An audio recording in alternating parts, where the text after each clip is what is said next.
Because, folks, it's all about satanic inversion, the inversion principle, the satanic inversion principle, as I call it. Satanists seek to invert everything that is good with everything that is evil. They want the upside down world, as I described in last week's show with the completely misplaced trust in societal institutions 3 weeks ago, I should say, the last show that I did.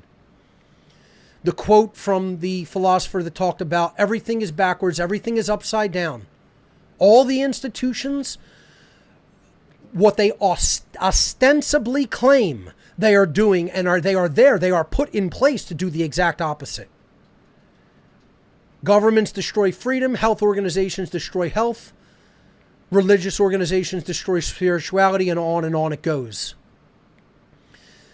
The satanic principle as the adversarial opposer of the good, of the natural, of the moral, of natural law, the adversary to all of that, always wants to invert everything in our society, to turn everything upside down and tell you that it's the opposite. They want to tell you black is white right to your face and have you naive enough to believe it. They invert truth with falsehood. That's why people can't tell the difference between them. Everything's relative. You know, there's no objective, absolute truth. No, it's all relative. That itself is a falsehood. They want to invert knowledge and belief and have people believing things and believing that they're true, thinking that they know that they're true instead of actually having true objective knowledge of the nature of things through scientific discovery methods that don't require belief. None of what I am saying here or what I know is a belief, folks. It was hard-won knowledge through truth discovery methodologies and extensive testing, vetting, comparing, contrasting, which are scientific methodologies of observation and testing, which too few people know how to do. They want to invert morality and immorality and tell you that which is morally right is morally wrong, and that which is morally wrong is morally right. And we can make it up and we could change it at any given time we want. We could pull the switcheroo and switch them at our whim. That's called man's law. Don't you know? We'll decide what's right and what's wrong. And we'll make laws according to it. And if we say something that is truly good in nature is morally wrong, we'll lock you in a cage for doing it. And if we say you must partake in something that is actually an objective point of fact reality, objectively morally wrong, and you won't participate in it, we'll lock you in a cage for doing it because we'll call that wrong. We'll call not partaking in it morally wrong when it's the morally right thing to do. Everything's backwards. Everything's upside down. Everything's satanically inverted. They want to invert good and evil itself. Because that's what they want you to believe, that Satanism is good. That following the adversarial force will lead you into a condition of good in society instead of a condition of evil and enslavement. Here's the thing that's been the main driving force of the bulk of my work and has been a cornerstone of my work that I still think hardly anybody really understands. In all honesty, from just feedback that I get and just trying to put my thumb on the pulse of what's going on in the alternative community, very, very few people understand one of the cruxes of my work, and that's the delineation and the distinguishing between the natural world and the world of artificial constructs, which I think has been one of the most pertinent and important aspects of the entirety of my work. And yet I think it is horribly misunderstood by the majority of people who even do look into my work, let alone people who don't. But they want to invert the natural and the artificial, folks. They want you adhering to the artificial world of constructs and thinking that the natural world is, a crock of shit and is unimportant to really understand what's objectively true in nature. That's why when you say natural law to people, they think they know what it means, and they are totally applying completely artificial constructs to it that only exist in the human mind and in the human constructural domain to something that has absolutely nothing to do with beliefs or human invented constructs, because people do not understand the delineation or the distinguishing between the natural world and the artificial constructural world. And they'll tell you that they do and insist that they know what it means. Well, again, I just had someone try to tell me natural law is how animals operate in nature. In public, on the street, in public space. Me, not knowing who I am, not knowing the work that I've done on natural law, knowing not even my name or anything the fuck about me, try to tell me natural law is this whole notion of Darwinian survival of the fittest and the way animals operate in nature, which I just did an entire fucking show on not too long ago called What Natural Law Is Not. Of course, never saw one tiny iota of any aspect of any part of my work, but yet will insist they know what natural law is and I don't, and that's what it is because that's what they believe. I mean, there's no colon long enough to get the head far enough up there. You know? It's like up there by 1 billion fucking light years. You know? That's how far up the ass somebody who thinks like that's head is. There will be no getting that out. I'm not under any delusion that it could be gotten out. I have no power to do that. I have no power whatsoever to change someone's wrong thinking to that extent. Basically, what you got to say to somebody like that is there's nothing you could possibly fucking learn from me. Don't say a word to me or expect a word back from me. They're hardened in their ego and they're controlled by the satanic force and are committed to remain so forever. That's called the lost. And what their owners call them in the dark occult is the dead. That's what they call them. That's what they'll continue to call them. And that's what they are. They're mentally dead.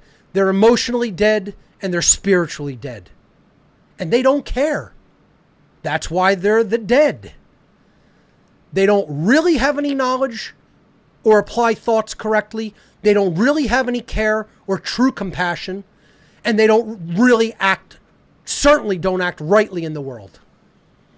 So their thoughts, their emotions, and their actions are missing and or dead.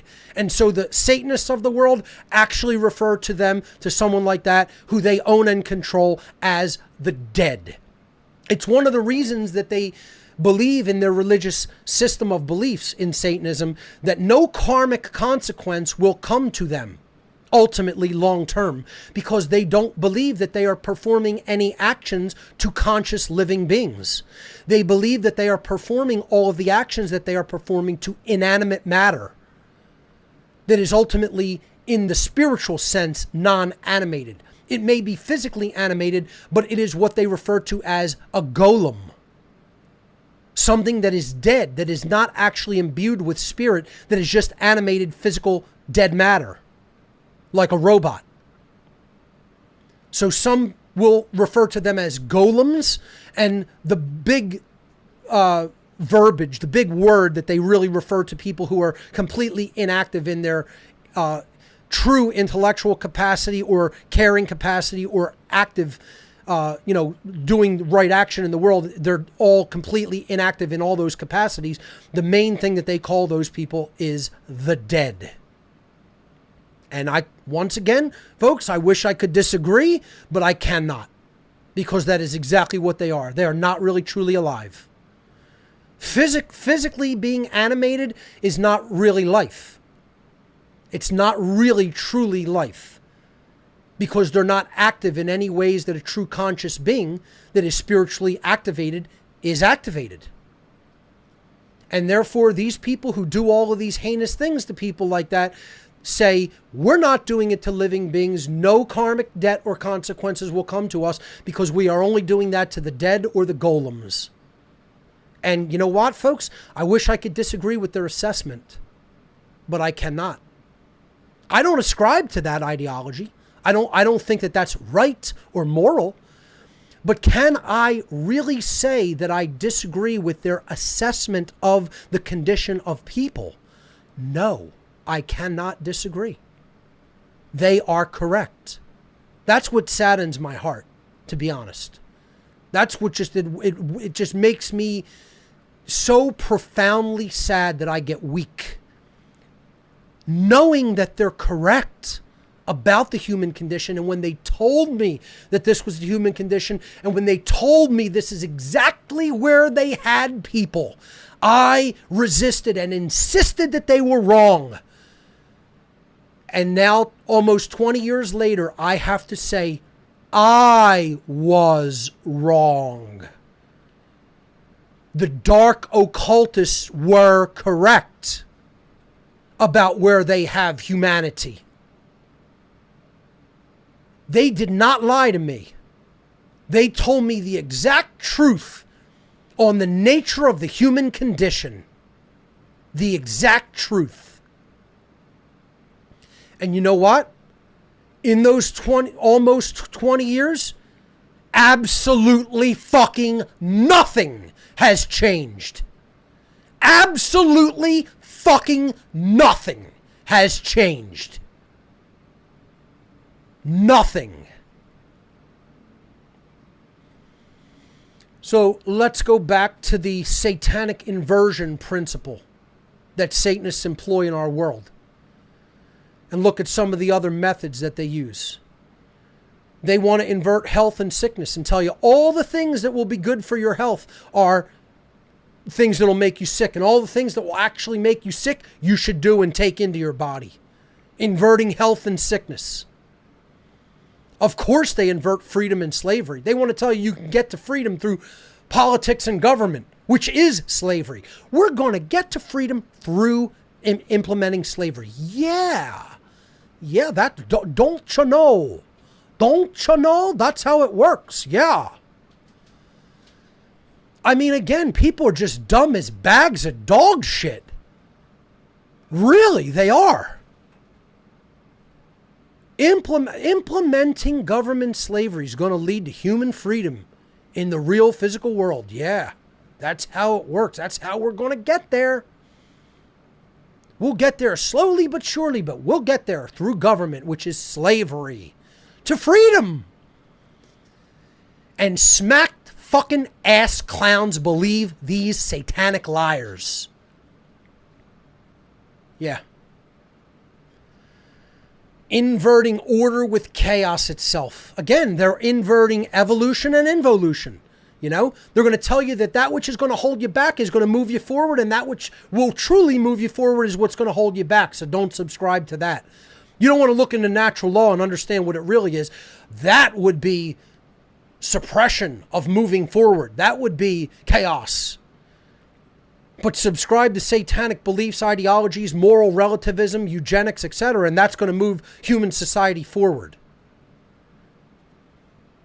It's, folks, the bottom line is the ultimate principle of inversion is the inversion of the very life and death itself, because that's what this order of death, this death cult is. It's a cult that venerates and ultimately worships death. And what is that card on the tarot? That's the force that is the involutionary force, Satan. The devil card is the slavery card, which is underneath the death card. And when is that ushered in? See, I got to do a whole re-breakdown of this on the tarot. I probably should have actually put it into the presentation, especially the macrocosmic tree. It's very appropriate to this discussion to integrate an understanding, an esoteric understanding of the major arcana of the tarot deck, occultically, with the knowledge that I'm laying out here regarding Satanism. Because if you look at on the macrocosmic tree as the tarot, the second half of the major arcana gets laid out on the Sephiroth on the tree, okay? The left-hand path, or the path of severity, okay? Which is the dark pillar of Freemasonry. It would be the pillar of Boaz in Freemasonry, the equivalent in Kabbalah, okay? In the Freemasonic tradition. In Kabbalah, it is called the pillar of severity, or it is Geburah, severity. on this Kabbalistic path, the left-hand path, you have the moon, the devil, and death. Okay? And it leads to judgment at the Malkut position, the bottom of the tree, which represents the lower chakra, the base chakra. Okay? But as you are offered truth, which is the sun card in this arrangement of cards, in this Kabbalistic arrangement of the tarot cards, if you reject it, you go to the left-hand path. That's the rejection of truth of the sun, which is the moon, which represents ignorance, okay? Going backwards in knowledge. Then what that will lead to societally on the left-hand path of this tarot card arrangement is the devil card, which is the slavery card. Because the ignorance of natural law invariably leads to the law of freedom applying, meaning you can't align your behaviors to objective morality, and therefore your society becomes enslaved. What is the ruling power over that dynamic is the death card, which is the involutionary force card. The force of involution, that which counteracts the force of evolution. Maybe as an adjunct to this presentation next week, I'll show you this card arrangement again, okay? And talk about these dynamics as it applies to the involutionary force or the satanic force at work in all of our society. I may have to just extend the whole presentation into 2 weeks, folks, because I still have many slides left, okay? And we're nowhere near done. So, this is ultimately the inversion of life and death itself, and what Satanism wants is the worship and veneration of the death force itself, the involutionary force. That's why it's a death cult. That's why it is actually called at its highest levels the Order of Death. Look that one up. Look up the Order of the Black Sun, the old religion, and the Order of Death. They're the only things that their own adherents actually ever call it. They don't really ever refer to it any other name. And these are only names given to it to just be able to conversationally refer to it as. These are not formal names. Again, ultimately, the network of Satanism that is operating enthroned behind the scenes of power in the world is a cult without a name.